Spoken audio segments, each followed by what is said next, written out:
Yeah, beat your addiction, live free. Ralf Friedrichs is who you see. Listen in when you're feeling low. Take back your life, today's show. Beat your addiction, live free. Ralf Friedrichs is who you see. Listen in when you're feeling low. Take back your life, today's show. Stay positive, hope, and keep faith. Stand strong against any odds that you face. Put away the alcohol and the drugs. Fill your time with the things you love. Addiction is tough, but it's worth the work. Treat your body what it's worth. Spread positivity, inspire all. If we stand together, we will never fall. I help others see the other sides to life. A sober life, letting go of the strife. So give me a call, I can help. 1-844-4405-HELP. Homeless shelters, hospitals, jails, wherever you are. I am Ralf Friedrichs and I am here for you. 1-844-405-HELP.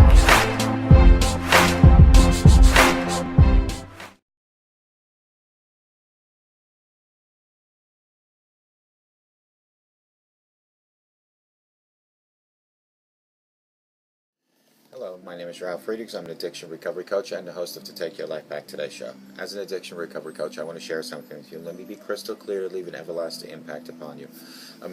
Just imagine being buried alive. You're in a coffin, but you know you're not dead. You don't know how to get out of that coffin. You tried lifting your lid, but the enormous weight on the lid is preventing you from owning it. You then try to bang on the lid to maybe unsettle the dirt, and someone might notice and start digging their way down towards you. This is what it's like to find yourself at the lowest point of alcohol and drug addiction. You know you need help, you know you can't do it on your own, but you don't know where to turn. In reality, there are people there to help you. You just don't know that. You just think you're going to die. Usually, though, people don't think about death when they're habitually abusing drugs and alcohol. In order to feed an addiction, you have to be great at repressing their fear of death. I often ask you, my audience, did it ever cross your mind while you're abusing drugs and alcohol that maybe, just maybe, you might overdose and take something away that God had given you called life? With this, let me leave one last thought. Don't be like the person I'm talking about here that went to their grave without getting help. Instead, be the person that picks up the phone and calls me at 844-405-HELP.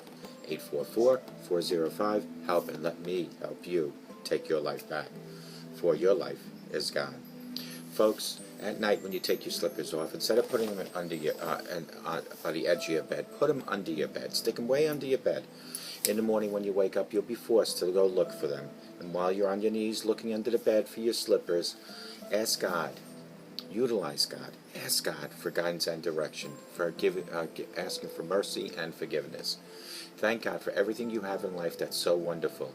Things like your husband, your wife, your mother, your father, your brother, your sister.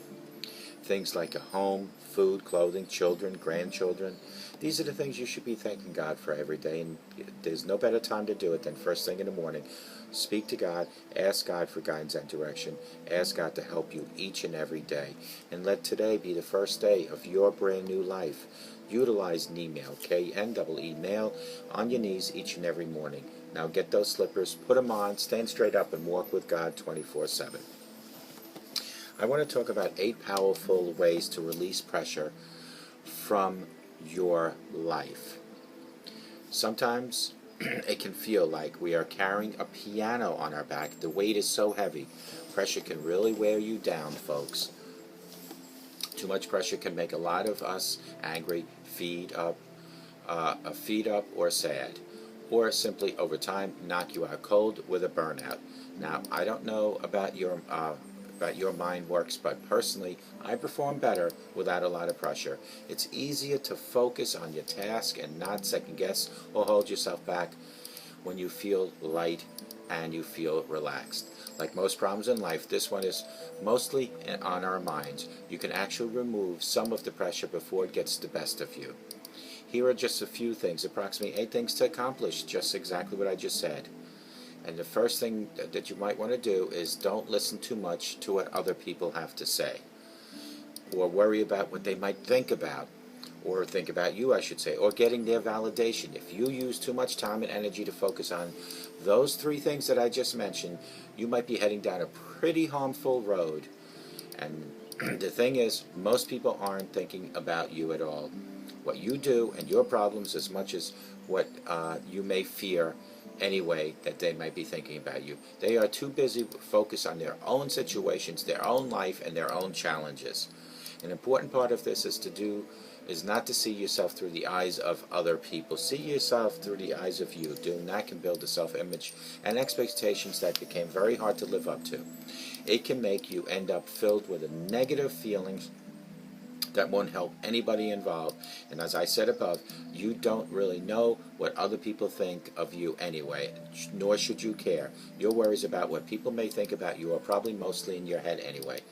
What they might actually think about you shouldn't take too serious anyway. It's just their opinion, and such things are often more guy-girl opinions, or just rumors, or just self-talk. Forget about perfectionism is number 2. Perfectionism is pretty pointless. You're just putting unnecessary pressure on you and thereby reducing your ability to do an excellent job each and every day. Take a look at the next point to find out a better replacement for perfectionism. Number 3 is focus on the process, not the outcome. Detaching from the possible outcomes and just keeping your focus on the work you are doing makes it easier to both live up to your potential by reducing many of your inner mental obstacles such as performance anxiety and other worries. You can read more about this in a book that I found on Google. It's called The Relaxifying Secret to Success. Number 4 is be okay with mistakes and failure. This one ties to the 2 previous tips. If you allow yourself to make mistakes, you'll be less prone to get yourself stuck in perfectionism. And the world won't collapse if you don't make mistakes or fail. The morning of the day when you learned how to ride a bike and you fell off it time and again, didn't you get up and try again? But you just brushed it off, perhaps cried for a minute or two, and got on that bike again and continued trying. And towards the afternoon or the next day, you probably started becoming much better at riding the bike. This same method applies to your everyday living. You work on your social skills, you work on your skills to sharpen them. See failure or rejection not as something incredible negative that might end your life if it strikes, but turn it around in a positive way, saying, I learned something new today. Redefine it in your mind as a lessen the negative emotional impact of fear. See failure simply as a feedback on what you need to improve on. Listen to the advice that failure gives you, and you will improve. Number 5 is just do it, my friends. If you often get stuck in procrastination and get a little done with pressure, the pressure will build up, and you'll know that you're just doing it is a great way to get out of overthinking or procrastinating state that get going when you want it to. But it's not always so easy. Then everybody would be doing it. So what is the problem? I think 2 important factors that you get too wrapped up in, or I get wrapped up in each and every day, is closely identified with your thoughts and emotions. But you aren't them. You're the observer of them. So you don't have to obey what your thoughts or your emotion resistance may say. You can get going anyway. For more explanation, continue watching this video. Number 6 is to cut down on busy work and unimportant stuff. Feeling like you just have to do too much and too little for the most important things in life sometimes can wear you down. Then you probably need to do some decluttering in your life. Eliminate some of the less important stuff. Prioritize what is really important and spend most of your time on that. And what is the most important should be 80% of your life. What's not should only be 20%. Do not get stuck in the unimportant busy work. And then if you do, ask yourself this: is this what I'm really going to do right now that useful? A few times through the day. To remember, actually ask yourself this. Consider writing it down on a piece of paper where you can see it each and every day. Maybe leave it on your refrigerator. I also think it's important to realize that you don't have to do everything that you are doing. You always have a choice. Make the right choices. Sometimes there will be big consequences if you choose or not choose something. But you always have a choice. So make the choices count most. Number 7 is don't take things very seriously all day. I'm not saying you shouldn't do a good job or you should avoid responsibilities, but having an attitude that the sky will fall down if something goes wrong is an inaccurate attitude to have, and it's not good in your head to perform these type of thoughts each and every day. I guess this one ties into many other tips that we had talked about before. So don't take everything seriously. Do the job as seriously as you can, but don't take the outcome very seriously. Realize you have a choice about what your attitude, which of your attitudes you should adopt, just like when you choose to do or not to do. It might take some time to replace an old ingrained habit for another, but over time you can do it. If you like further tips, continue watching. Actually, one further tip. And then number 8 would be take the 30 belly breaths. This one is the most temporary solution compared to the ones above, but it also is an immediate solution. If you're feeling pressured and stressed out right now, you can use a few dozen belly breaths to release some of that. Sit in a relaxing position with your legs apart. Put both your hands on your stomach. Using your stomach breathe slowly through your nose. If you're doing it right, your stomach will expand and you will feel it with your hands. Breathe out slowly through your nose and do it with some force so you feel the stomach pulling slightly inwards towards your spine. Breathe in and out 30 times. Take slow and deep breaths.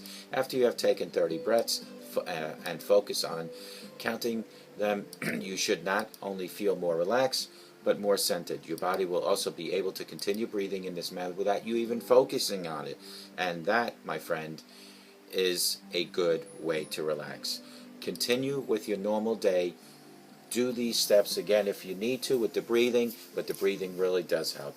I hope you will relax. I hope this video was relaxing, and I hope you'll relax for the rest of your day, and may God bless you.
Have you ever prayed but never got an answer, and wondered if God was really there?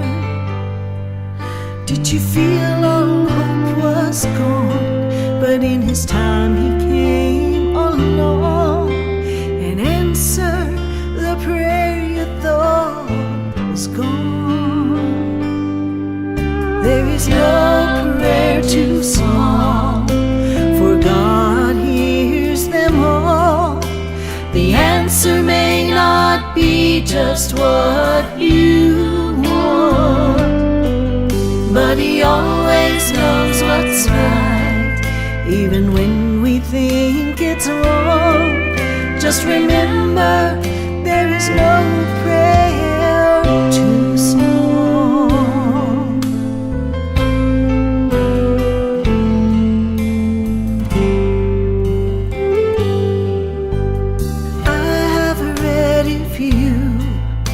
Will ask, you shall receive. No matter what it is, I still believe.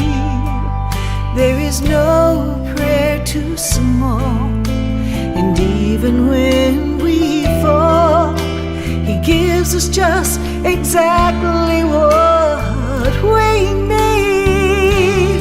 There is no prayer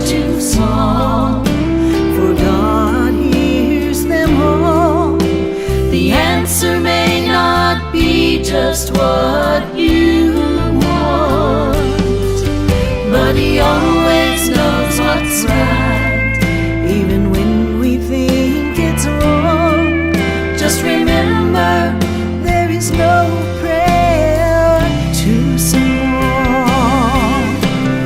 No prayer too small. He always knows what's right. God hears them all. There is no prayer too small. My God hears them all. The answer may not be just what you want, but He always knows what's right, even when we think it's wrong. Just remember,